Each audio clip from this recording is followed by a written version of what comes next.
시편 23편 4절 말씀을 봉독하겠습니다. 내가 사망의 음침한 골짜기로 다닐지라도 해를 두려워하지 않을 것은 주께서 나와 함께 하심이라. 주의 지팡이와 막대기가 나를 안위하시나이다. 풍랑을 만났을 때 이런 제목으로 말씀드리겠습니다.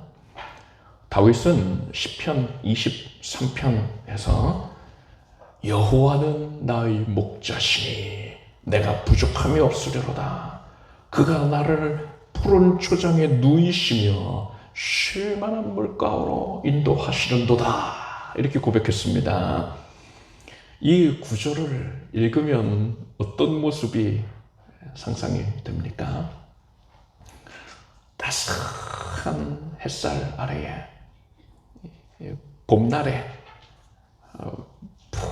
푸르른 풀밭에서 아주 사랑스러운 어린 양이 풀을 뜯어 먹고 있어요. 그 옆으로는 맑은 시냇물이 흐르고 있습니다. 졸졸졸졸 흐르고 있어요.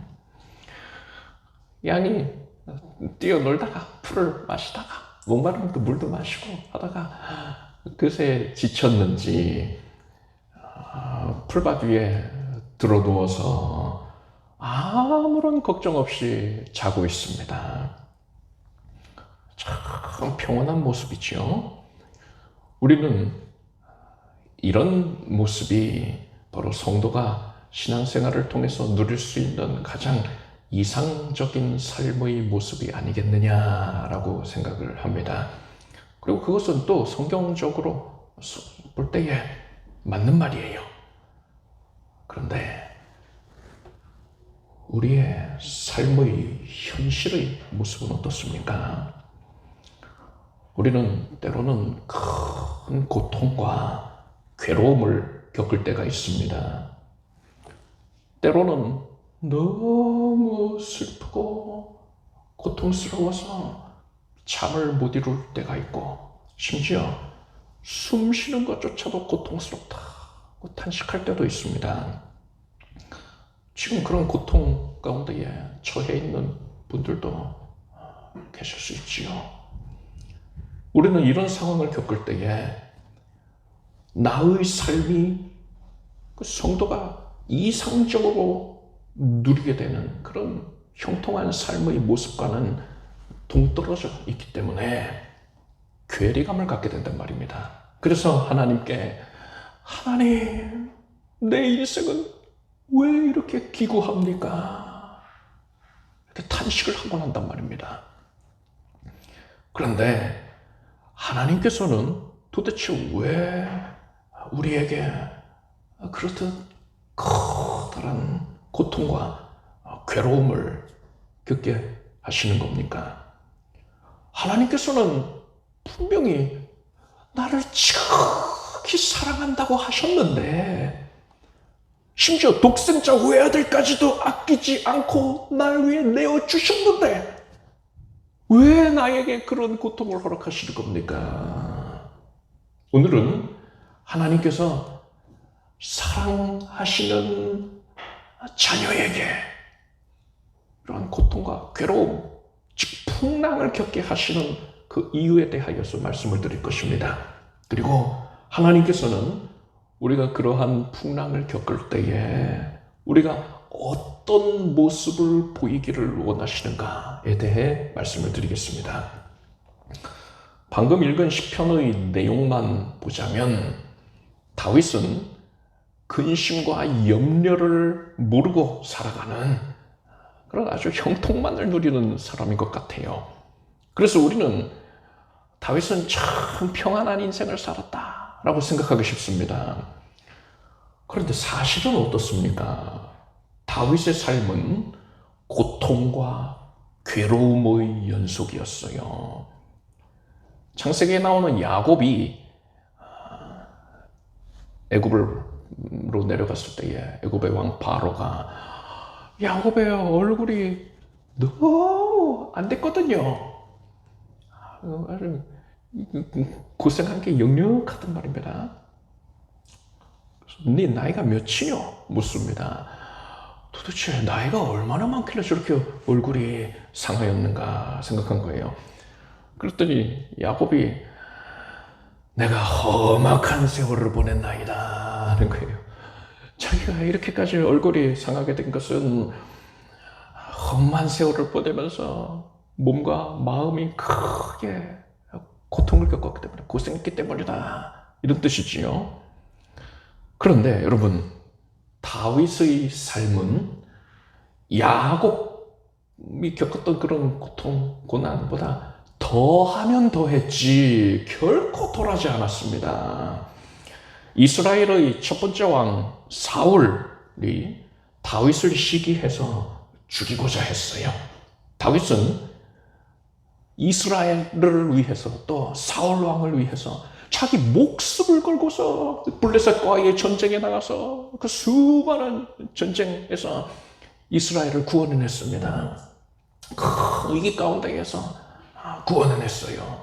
그런데도 사울 왕은 이런 다윗의 충성심과 또 그의 공로를 인정치 아니하고 다윗을 모함하고 죄를 뒤집어 씌우고 핍박을 했습니다. 다윗이 기록한 시편을 보면 다윗은 시시각각 죄어드는 생명의 위협으로 인해서 몹시도 고통스러워하였고, 또 다윗이 특히 고통스러워했던 게 무엇이었냐? 믿었던 사람들에게 배신당한 것으로 인해서 괴로움에 몸부림쳤다는 걸 알 수 있습니다. 사울 왕의 곁에 있었던 사람들, 그 사람들 다 다윗과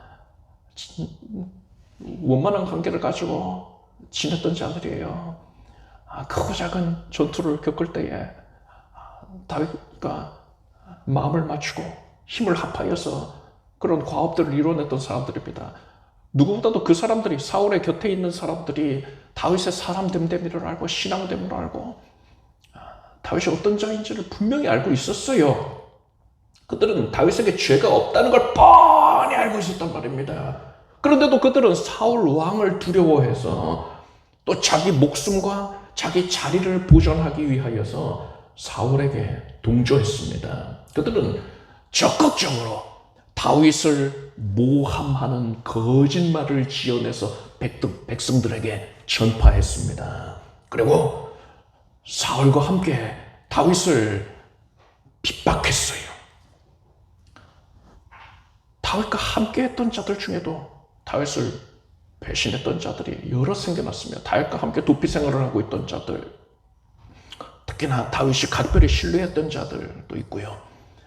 또 다윗이 숨고 있는 장소의 인접한 지역에 살고 있던 사람들, 다윗이 그들에게 은혜를 끼쳤건만 그들을 도적들로부터 지켜주기도 하고 여러 가지 도움을, 직접적인 도움을 다윗이 베풀었는데도 그러한 자들 중에서 자신의 안위를 위하여서 다윗을 배신하고 사울에게 찾아가서 다윗이 지금 어디에 숨어 있습니다, 다윗을 어떻게 하면 잡을 수 있습니다, 이런 것을 알려주는 자들이 여러 생겨났단 말입니다. 이것이 다윗의 마음을 심히 괴롭게 하였던 것입니다. 다윗은 10년 가까이 도피 생활을 했습니다. 그리고 사울 왕은 결국 하나님의 심판을 받아서 죽었어요. 그리고 다윗은 이스라엘의 왕이 되었습니다. 자, 이제 이스라엘의 왕이 됐으니까 형통만 누렸겠습니까? 탄탄대로였을까요? 그러지 않았어요. 다윗은 사랑하는 자식들을 잃는 아픔을 겪었습니다. 그리고 총애했던 아들 압살롬이 아버지를 배반하고 아버지를 죽이고 자기가 왕이 되겠다면서 반역을 일으켰어요. 그래서 다윗은 황급히 예루살렘을 버리고 맨발로 울면서 피난길을 떠나기도 했습니다.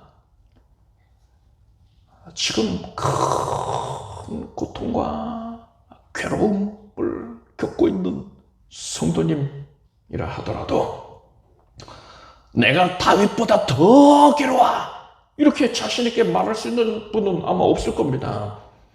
욥기를 보면은요, 욥의 친구들이 고통 중에 있는 욥을 만났을 때에 도대체 그걸 어떻게 위로를 해야 할지 모르겠으니까 그저 욥의 곁에 앉아서 7일 동안 밤낮을 그저 탄식하기만 했다라고 했습니다. 어떤 말도 위로가 되지 않으니까요. 그저 함께 탄식할 뿐이었어요. 마찬가지로 지금 우리들이 고통 중에 있는 다윗을 만나게 된다면 우리는 다윗이 너무 불쌍해서 뭐라고 말을 건넬지도 못하고 그저 곁에서 함께 탄식할 수밖에 없을 겁니다. 이렇듯 다윗의 인생은 고통과 괴로움의 연속이었던 것입니다. 그래서 다윗은 오늘 본문에서 내가 사망의 음침한 골짜기로 다닐지라도 해를 두려워하지 않을 것은 주께서 나와 함께 하시느라 주의 지팡이와 막대기가 나를 안위하시나이다. 이렇게 고백하는 게 의아하게 여겨질 수가 있어요. 그렇게 극심한 고통에 처해 있는 자가 하나님이 함께 하신다, 하나님이 나를 지키고 계신다, 이것을 너무나 당연하게 만들고 고백을 하고 있단 말이지요. 어떻게 이럴 수 있었을까요? 다윗이 이 고백을 하게 된 것이 다윗이 이전에는 이런 내용을 하나님이 함께하고 계시고 나를 지키고 계신다, 이 내용을 전혀 모르고 지내다가 고난 겪고 나니까 새롭게 알게 된 겁니까? 그게 아니에요. 욥은 고난을 겪고 나서 내가 주께 대하여 귀로 듣기만 하였었더니 이제는 눈으로 주를 배웠나이다 라고 했습니다. 다윗도 이 욥처럼 하나님이 나와 함께 하시고 나를 지켜주신다는 이 사실을 이전에는 그저 머리로만 알고 있었는데 고난을 겪으면서 체험적으로 더 깊고 풍성하게 깨닫게 되었다는 거예요. 시편 기자는 하나님께 가까이함이 내게 복이라 이렇게 선언했습니다. 하나님께 가까이 하는 것이 피조물이 누릴 수 있는 가장 큰 복이라는 겁니다. 구약 성경에서는 사람이 하나님께 지극히 가까이 하는 것을 가리켜서 하나님께 부종한다라고 표현을 합니다. 신명기 말씀 보니까 네 하나님 여호와를 사랑하고 그 말씀을 순종하며 또 그에게 부종하라고 했어요. 부종은 붙을 부의 조철 종입니다. 그러니까 가까이 붙어서 따르는 거죠. 이러한 개념이 신약 성경에도 나옵니다. 예수께서 이렇게 말씀하셨습니다. 내 안에 거하라 나도 너희 안에 거하리라. 가지가 포도나무에 붙어 있지 아니하면 절로 과실을 맺을 수 없음 같이 너희도 내 안에 있지 아니하면 그러하리라 했어요. 사람이 하나님께 조금의 틈도 없이 완전히 밀착되어 있으면, 즉 부종하면 비로소 열매를 맺게 된다는 겁니다. 복을 누릴 수 있게 된다는 거예요. 그런데 이사야 선지자는 이렇게 말합니다. 우리는 다 양 같아서 그릇 행하여 각기 제 길로 갔거늘. 양이 목자로부터 떨어져서 자기 마음대로 가려고 하는 것처럼 사람은 자꾸만 하나님으로부터 멀어지려고만 한다는 겁니다. 그게 정상이라는 거예요. 그게 바로 우리의 모습이라는 겁니다. 그렇지만 부모는 자녀에게 가장 좋은 것을 주기를 원하지 않습니까? 마찬가지로 하나님께서는요, 하나님의 자녀된 우리들에게 가장 좋은 것과 진정한 복을 주시기를 원하십니다. 그런데 앞에서 뭐라고 했습니까? 진정한 복은 사람이 하나님께 완전히 밀착되어 있을 때에 누릴 수 있는 것이라고.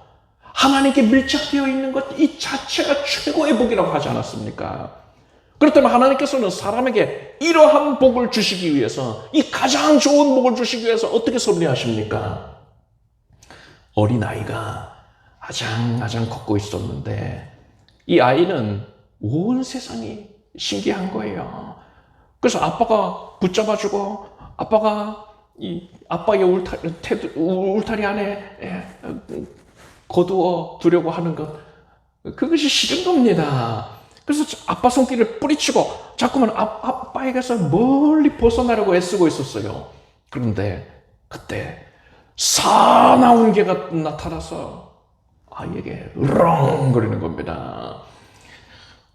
아이가 깜짝 놀라가지고 울면서 아빠에게 달려옵니다. 아빠에게 착 달라붙었어요. 누가 시키지 않아도 아이가 아빠를 힘껏 꼭 끌어안았던 겁니다. 여러분, 우리 하나님께서 이렇게 섭리하시는 거예요.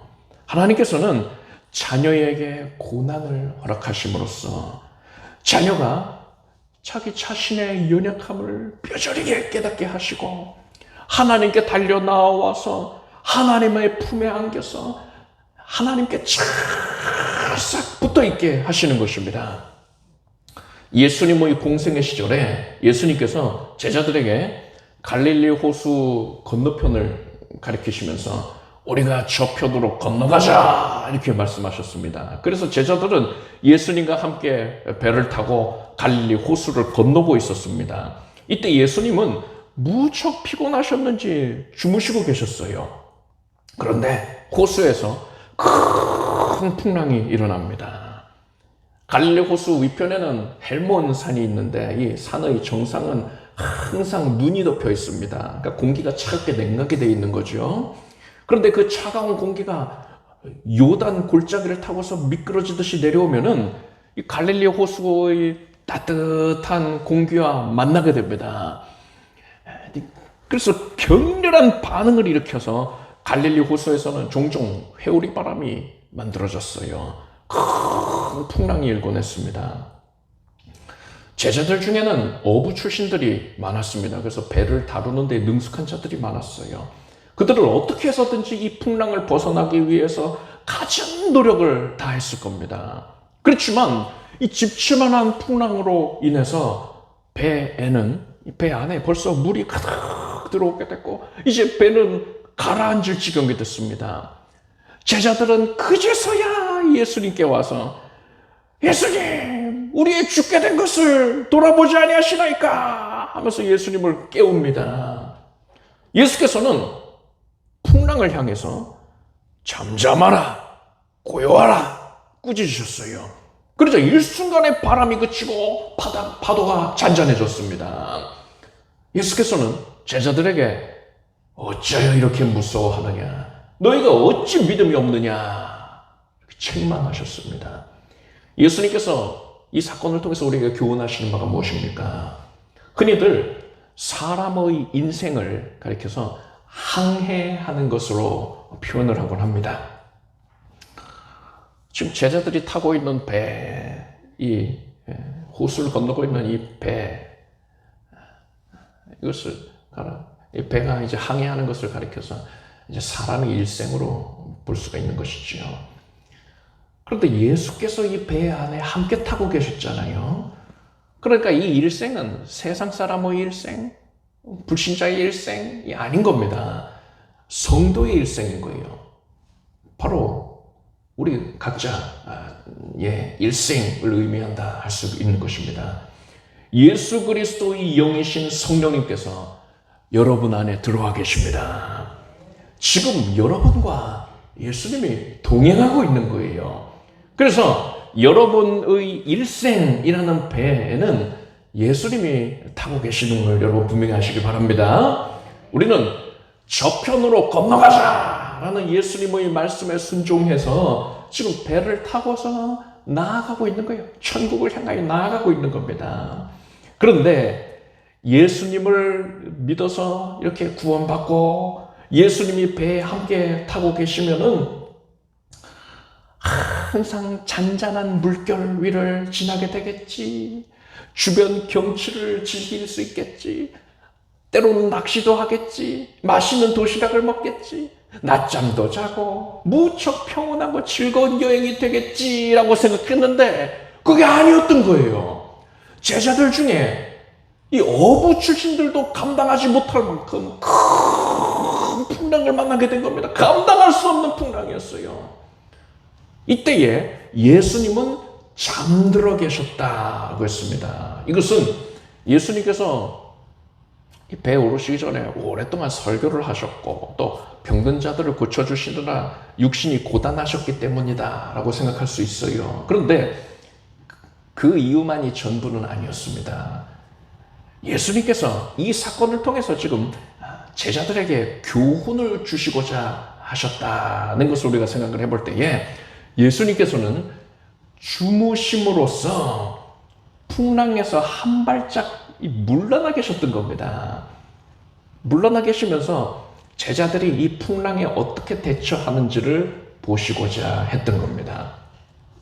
제자들이 예수님을 깨운 건 잘한 것이요. 그런데 제자들은 자신들의 힘으로 어떻게든 해보려고 애쓰다가 가진 노력을 다하다가 그러한 모든 시도가 실패하니까 그제서야 예수님께 나왔단 말입니다. 그리고 예수님께서 풍랑을 잠재우신 후에 제자들이 뭐라고 했습니까? 저건 위기의 바람과 바다라도 순종하는 거. 그럼 이 말을 제자들이 한 걸 볼 때에 제자들은 예수님께서 이 풍랑을 해결해 주실 수 있다는 믿음을 가지고서 예수님을 깨웠던 게 아니에요. 예수님이 이런 급박한 상황 가운데에 조금이라도 도움이 될 수 있지는 않을까? 이런 생각에서 이렇게 혹시나 하는 마음에서 예수님을 깨웠던 겁니다. 게다가 제자들은 예수님께 우리 죽게 된 것을 돌아보지 아니하시나이까? 라고 했어요. 지금 파선해서 죽게 생겼다는 거예요. 그런데 여러분 생각해 보십시오. 제자들이 지금 이 배를 왜 타고 있습니까? 예수께서 호수를 건너가자 이렇게 말씀하셨기 때문이지요. 지금 제자들은 하나님이신 예수님의 말씀에 순종하고 있는 것입니다. 아무리 엄청난 풍랑, 집채만한 풍랑, 태산 같은 풍랑이라 한다 하더라도 그러한 것 역시 피조물에 불과한 거예요. 따라서 풍랑은 절대로 예수님의 뜻을 막아설 수가 없습니다. 예수님과 제자들은 예수님의 말씀대로 예수님의 뜻하신 대로 반드시 호수 건너편에 도달할 수밖에 없는 거예요. 그것은 이미 확정된 겁니다. 그런데 제자들에게는 이러한 믿음이 없었던 겁니다. 그리고 우리가 죽게 된 것을 돌아보지 아니하시나이까? 이 말에는 예수님이 제자들이 처하여 있는 상황에는 관심이 없으시다라는 이 원망과 불평이 담겨 있습니다. 제자들은 예수님의 사랑을 의심했던 것입니다. 제자들이 이런 태도를 보인 것은 제자들에게 믿음이 없기 때문이지요. 믿음이 없이는 절대로 하나님을 기쁘시게 해드릴 수가 없습니다. 그래서 예수님께서는 제자들에게 어찌하여 이렇게 무서워하느냐? 너희가 어찌 믿음이 없느냐? 라고 책망하셨던 거예요. 야고보서 말씀에 의심하는 자는 마치 바람에 밀려 요동하는 바닷물결 같으니 이런 사람은 무엇이든지 주께 얻기를 생각하지 말라. 두 마음을 품어 모든 일에 정함이 없는 자로다 라고 했습니다. 이 말씀에서 의심하는 자가 바로 풍랑을 만난 제자들의 모습이라고 할 수 있습니다. 아마도 이 야고보서를 기록한 야고보는 풍랑을 만난 제자들의 모습을 떠올리면서 하나님께 감동을 받아서 이 말씀을 기록을 한 것 같아요. 그런데 여러분, 풍랑을 만난 제자들의 모습이 바로 고통을 겪을 때의 나의 모습이었던 것은 아닙니까? 여러분은 인생의 여정에서 풍랑을 만나게 되었거든. 우리에게 풍랑을 허락하신 예수님의 뜻을 떠올릴 수 있기를 바랍니다. 우리는 예수님을 제쳐두고서 내 힘으로 문제를 해결하려고 아등바등해서는 안 돼요. 우리는 다른 생각을 하지 말고 오직 예수님께 달려나와서 예수님의 품에 힘껏 안겨야 하는 것입니다. 예수님이 내 기도를 안 들어주시더라. 나에겐 관심이 없으시더라. 이렇게 불평을 하거나 원망을 해서는 안 됩니다. 그건 절대 사실이 아니에요. 마귀에게 속고 있는 겁니다. 새빨간 거짓말이에요. 우리는 예수님의 사랑을 온전히 신뢰해야 합니다. 그리고 제자들처럼 파선하게 되었다고, 죽게 되었다고 이렇게 믿음 없는 소리를 해서도 안 돼요. 우리는 예수님께서 나와 함께하고 계시니 풍랑은 사라질지어다, 믿음의 말을 해야 하는 것입니다.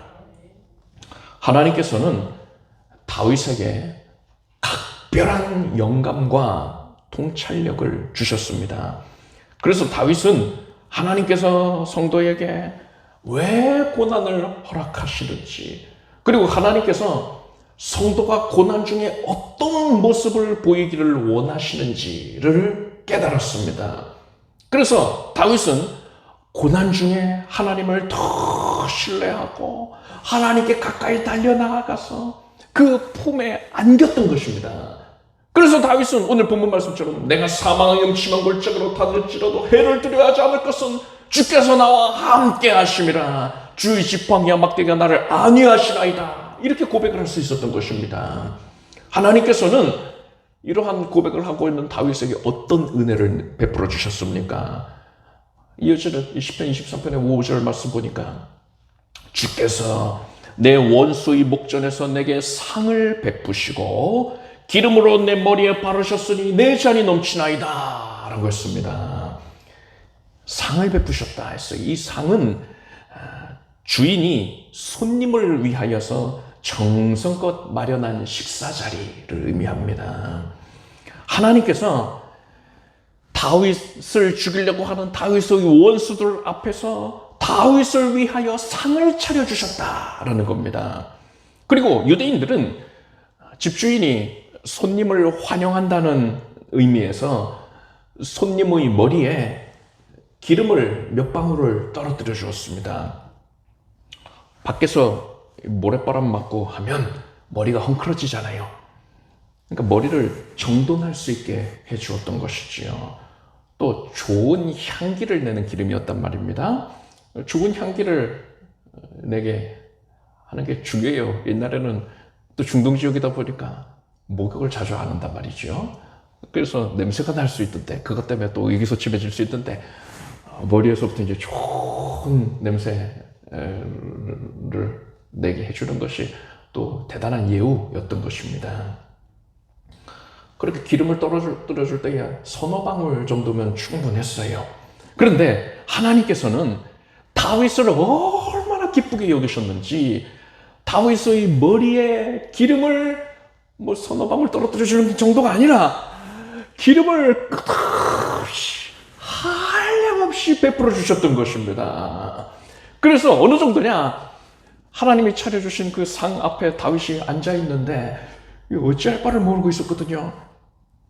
잔을 들고서 있었는데 하나님이 기름을 부어주시니까 그 기름이 흘러내려서 다윗이 들고 있는 이 잔에 기름이 가득 차서 잔에서도 흘러넘칠 정도가 되었단 말입니다. 지금 다윗의 원수들이 이 모습을 지켜보고 있잖아요. 원수의 목전에서 일을 하시는 것입니다. 그래서 원수들이 하나님께서 다윗을 이토록 위하신다는 것을 보고는 깜짝 놀라서 다 도망을 가버린 거예요.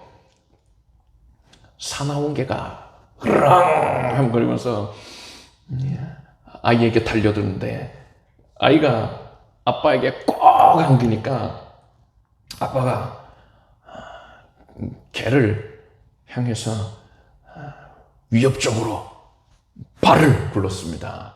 떼퀴 하니까는 이 개들이 다 도망가 버렸어요. 제가 어릴 적에 그런 일이 있었습니다. 몇 살 때인지 모르겠어요. 근데 굉장히 어릴 때입니다. 한 5살쯤 되지 않았을까 싶어요. 기억도 막 가물가물해요. 바닷가였는데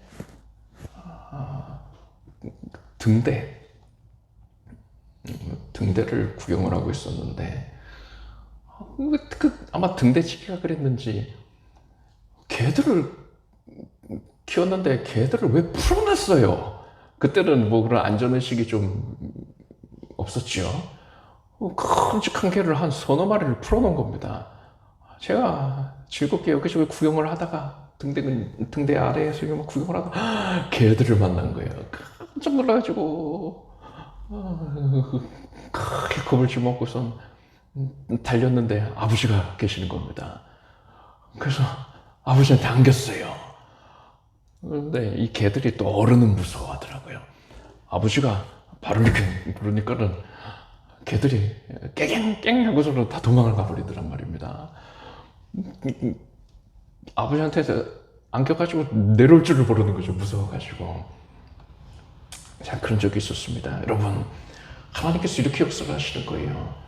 여러분은 고난을 겪을 때에, 내가 감당할 수 없는 그런 풍랑을 겪을 때에 오직 하나님께 달려오기를 바랍니다. 하나님께 부종하십시오. 친밀하게 밀착되어 있으면 하나님께서 그것을 해결하여 주실 것입니다. 하나님께서 사랑하는 자녀에게 풍랑을 겪게 하신 이유는 그에게 가장 좋은 복을 주시기 위함이다 라고 말씀드렸습니다. 이제 여러분은 이것을 깨닫게 되었으니까 삶 가운데에서 풍랑을 겪게 된다 하더라도 절대로 낙심하지 말기를 바랍니다. 여러분은 오히려 하나님께서 나를 정말 많이 사랑하시는구나. 하나님께서 나에게 큰 관심을 갖고 계시고 나에게 큰 복을 내려주시려는 것이구나. 이 사실을 깨닫고서 하나님께서 내려주실 복을 기대하기를 바랍니다. 그리고 조금의 망설임도 없이 그저 예수님께 달려와서 예수님의 품에 힘껏 안기십시오. 예수님께 쫙 달라붙어야 돼요. 오직 예수님만 주목하고 예수님만 의지하며 예수님을 향한 믿음을 보여드리십시오. 그때 예수님께서는 여러분을 품에 꼭 끌어안으시고는 흡족히 여기실 것입니다. 여러분에게 나의 사랑하는 자야, 내 믿음대로 될지어다 말씀하시는 거예요. 그리고 예수께서는 우리 앞에 있는 풍랑을 향하여서는 잠잠하라, 고요하라 이렇게 명령해 주시는 것입니다. 그때에 우리 영혼은 예수님의 품에 안긴 채로 시편 23편의 고백처럼 여호와는 나의 목자시니 내가 부족함이 없으리로다. 그가 나를 푸른 초장에 누이시며 쉴만한 물가로 인도하시는도다. 이렇게 고백하게 될 것입니다. 그때 비로소 우리는 다윗과 정확하게 동일한 심령이 되어서 다윗이 했던 그 고백이 바로 나의 고백이 되는 것이에요. 여러분은 풍랑을 만날 때에 절대로 낙심하지 말고 오직 예수님의 품에 힘껏 안기기를 바랍니다. 기도하겠습니다. 하나님, 예수 그리스도께서 우리를 사랑하셔서 예수 그리스도께 부종하게 하시려고, 예수님께 온전히 밀착되게 해주시려고 때로는 우리의 삶에 큰 풍랑을 내리신다는 것을 알았습니다. 그러한 풍랑을 당할 때에 우리가 낙담하지 않게 하시고 뒤로 물러나 침륜에 빠지지 않게 해주시고 오직 예수님의 사랑을 신뢰하여서 예수께서 내려주실 가장 선한 것을 기대하며 그저 예수께 달려나오게 하여 주시옵소서. 예수님의 품에 안기겠습니다. 예수님밖에 없습니다. 나를 위로하시리, 나를 환난 중에 건져내시리, 나를 회복시키시리, 나를 도우시리. 예수밖에 없습니다. 예수께만 소망을 둡니다. 예수께서 이제 그 따스한 품에 우리를 끌어안아 주시고 풍랑을 명하여 잠잠케 하여 주시옵소서. 이제 형통의 때를 누리며 하나님의 은혜를 성축하게 하여 주시옵소서. 예수님의 이름으로 기도드립니다. 아멘. 찬송가 363장을 부르겠습니다.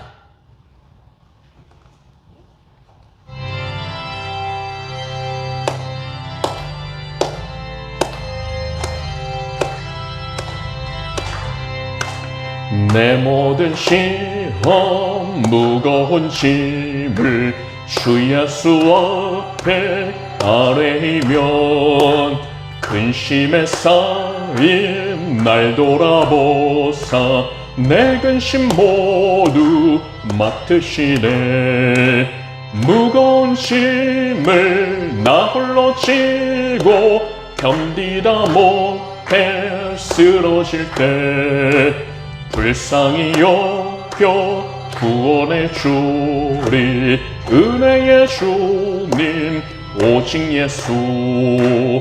내 모든 괴로움 닥치는 환난 주 예수 앞에 아뢰이면 주께서 친히 날 구해 주사 넓으신 사랑 베푸시네. 무거운 짐을 나 홀로 지고 견디다 못해 쓰러질 때 불쌍히 여겨 구원해 주리. 은혜의 주님 오직 예수.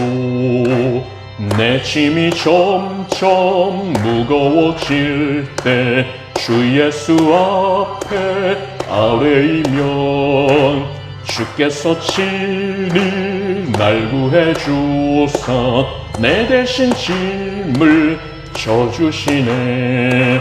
무거운 짐을 나 홀로 지고 견디다 못해 쓰러질 때 불쌍히 여겨 구원해 주리.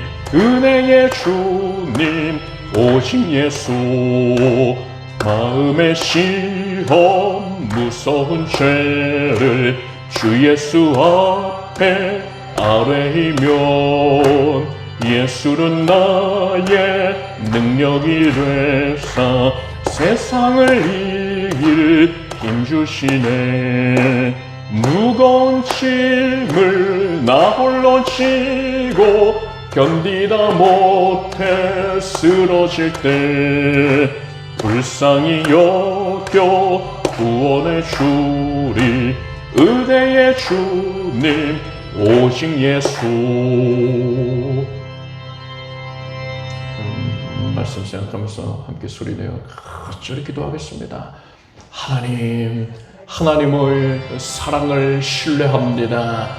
독생자 외아들까지 아끼지 않고 내어주신 하나님, 나를 위해 생명을 내어주신 예수 그리스도, 나에게 믿음을 주시고 지금도 함께 하시며 영원토록 동행하시겠다는 성령님, 내가 주님을 신뢰합니다.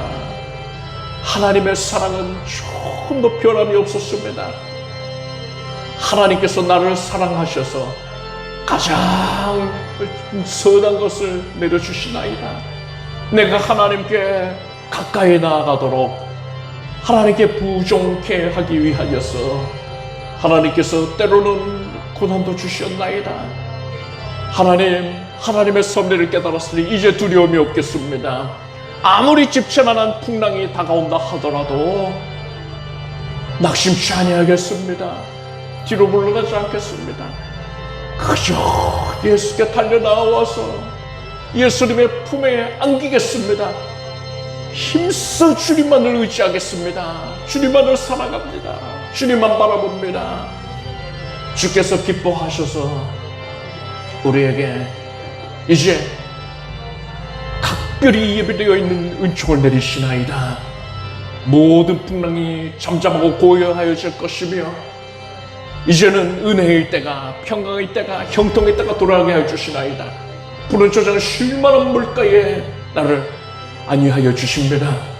하나님의 은혜의 역사를 사모합니다. 그저 주님과 동행하는 데에만 전념케 하여 주시옵소서. 예수님의 이름으로 기도드립니다. 아멘. 모두 자리에서 일어나십시오. 가슴에 손을 얹으시고 아픈 곳에 손을 얹으시고 하나님께 응답받기 소원하는 것에 대한 믿음을 가지고서 기도하겠습니다. 하나님의 은혜를 사모하는 하나님의 자녀들이 오직 예수 그리스도의 은혜를 의지하여서 주 앞에 나와서 호소합니다. 주님, 내가 참으로 연약하고 무능한 존재인 것을 깨달았으니 더 주님만을 붙들고 힘써 의지하나이다. 생명 다해서 절박한 심령으로 탄식하오며 주님만을 붙듭니다. 12 혈중 앓던 여인이 예수님만을 의지하여서 생명 다해 예수가 나왔던 것처럼 우리가 절박한 마음으로 애끓는 심령으로 주만을 바라봅니다. 주여 도와주시옵소서. 우리를 긍휼히 여겨주시옵소서. 연약 가운데에 탄식하는 모든 주의 백성들을 지금 불쌍히 여겨주셔서 긍휼과 자비가 한량없으셔 하나님이 우리를 불쌍히 여기셔서 지금 은혜의 손길을 내미셨습니다. 감사합니다. 나의 하나님, 내가 믿음으로 정성으로 기뻐하며 그 손길을 맞이하여 드립니다. 우리 심령을 뒤덮어 주시옵소서. 상처 입은 심령을 뒤덮어 주시옵소서. 우울증이 사라질지어다. 두려움이 또 공황증, 대인기피증이 사라져라. 결벽증이 사라져라. 마귀가 두고 간 것, 저주의 찌꺼기 다 사라져라. 마라의 쓴물이 단물이 된 것처럼 이제 우리의 심령이, 우리의 속사람이 하나님의 은혜로 변화가 됩니다. 은혜의 터전이 됩니다. 기름진 좋은 밭이 되었습니다. 하나님께서 변화시키셨습니다. 우리 사랑하는 온 가족들을 변화시키셨고 우리가 사랑하는 모든 이들을 변화시키시나이다. 하나님, 우리의 병든 육신을, 연약한 육신을 주님께 맡깁니다. 예수께서 채찍에 맞으심으로 우리가 나음을 입었나이다. 우리의 모든 연약함을 대신 짊어지셨다 하였습니다. 하나님께서 지금 치유의 손길을 내미셨으니 여호와 라파, 하나님의 치유의 은총을 지금 만끽하게 해주시옵소서. 예수 그리스도의 능력의 손길을 의지하여서 주 예수의 이름으로 명령한다. 하나님의 백성들은 지금 머리에서부터 발끝까지 정결케 될지어다. 모든 더러운 질병이 떠나가 통증이 사라지고 만성적인 병들까지 다 사라질 것이며 지금 몸속에 자리 잡고 있었던 더러운 암세포가 녹아 없어져라. 흔적도 남기지 말고 사라질지어다. 치유의 과정 가운데에 하나님께서 개입해 주셔서 급속한 회복이 있게 하여 주셨고 일체 부작용과 연약이 없게 하여 주시오며 면역력을 온전케 하시옵소서. 질병이 틈 못하게 해주시옵소서. 검사의 결과에서 선한 결과를 맛보게 하여 주옵시며 하나님의 은혜를 참미케 하시고 하나님이 주신 생명으로 새 힘으로 넘치게 공급받게 해주시옵소서. 하나님의 은혜로 정결케 되었느니라. 주의 일에 헌신하는데 하나님께 예배하고 주를 위하여 살아가는데 어려움이 없을지어다. 가정에 믿음의 복을 내려주시고 구원의 복으로 충만케 해주시옵소서. 예수께서 십자가에 흘리신 그 거룩한 피가 우리 사랑하는 온 가족들을 뒤덮습니다. 어린 양의 피 아래에 거할지어다. 그 피로 모든 죄와 저주 사망이 사함을 받았습니다. 하나님의 은혜로 죄 사함 받았습니다. 이제 평강을 누리게 하여 주시옵소서. 가정에 구원의 은혜가 강성하시 흘러 넘쳐날 것이며 기쁨과 찬양의 소리가 그치지 않습니다. 거룩한 불이여, 성령의 불이여 각 가정마다 충만하게 임하여 주시고 모든 부정한 것을 태워 주시옵소서. 하나님을 대적하여 높아진 것들이 다 없어질 것이고 오직 하나님만을 찬양하는 소리가 거룩한 제단 위에 하나님께 상달되게 될지어다. 하나님께서 각 가정에 물질의 부유함을 허락하여 주시옵소서. 궁핍함을 하나님이 해소하여 주시고 주께 드리는 데에 더한 열심을 낼 수 있도록 하나님께서 하늘문 여시고서 신령한 목과 기름진 것들을 충족히 베풀어 주시옵소서. 각 가정마다 이루고자 소원하는 것과 바가 다 이루어지게 해주시옵소서. 모든 문제가 말끔히 해소가 될지어다. 주의 문이 활짝 열릴 것이고 신앙의 문이 열려질 것이고 대의 문이 열릴 것이며 만남의 복이 허락될 것이고 하나님의 은혜가 연속이 될지어다. 간증할 자목이 끊이지 않을지어다. 예수님의 이름으로 기도드립나이다. 아멘. 믿은 대로 될지어다. 하나님께 박수를 올리겠습니다. 자리에 앉으십시오. 준비하신 예물을 정성된 마음으로 드리겠습니다. 드리신 예물 위에 축복 기도하겠습니다. 하나님, 감사의 마음 담아서 하나님께 예물을 올립니다. 모든 것이 하나님의 은혜뿐입니다. 지나온 모든 순간이 크고 작은 풍랑을 겪었던 지난 날들까지도 모두 하나님의 은혜뿐이었습니다. 하나님, 이것을 고백하오며 감사로 제사를 드리옵나니 하나님께서 아름답게 여겨주시옵소서. 각양의 모양으로 헌신하였으니 하나님께서 거두어 주시고 천배와 만배 복을 내려주시옵소서. 우리 성도들의 산업이 삶의 현장이 크게 번성하여서 우리 교회에 맡기신 거룩한 사역을 이루는 데에 이바지하게 해주시옵소서.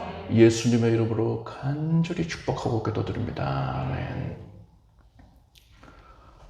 교회 소식을 말씀드리겠습니다. 자, 사경회가 오늘 있습니다. 1시에서 2시에 사도행전 2번째 시간입니다.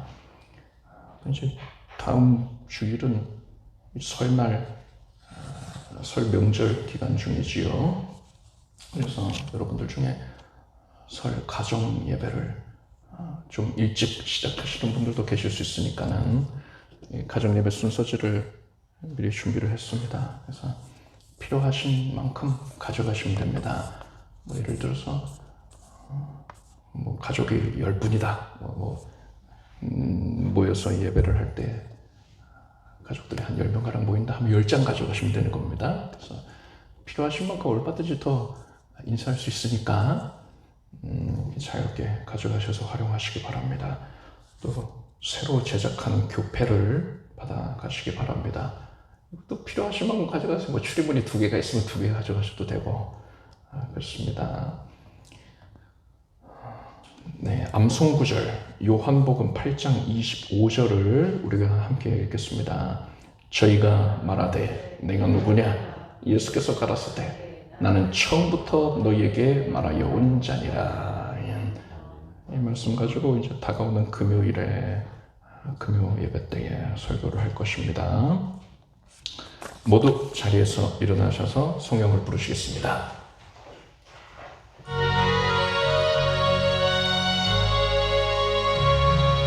성부 성자 성령께 찬송과 영광 돌려보내세. 태초로 지금까지 또 영원 무궁토록 성삼위께 영광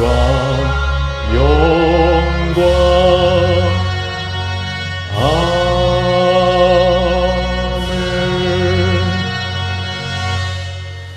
우리 주 예수 그리스도의 무한하신 은혜와 하나님 아버지의 사랑과 성령님의 교통하심이 예수님께 더 힘써 달려나아가 그 품에 안기고자 하는 사랑하는 주의 자녀들 위해 영원히 함께 없시기를 축원합니다.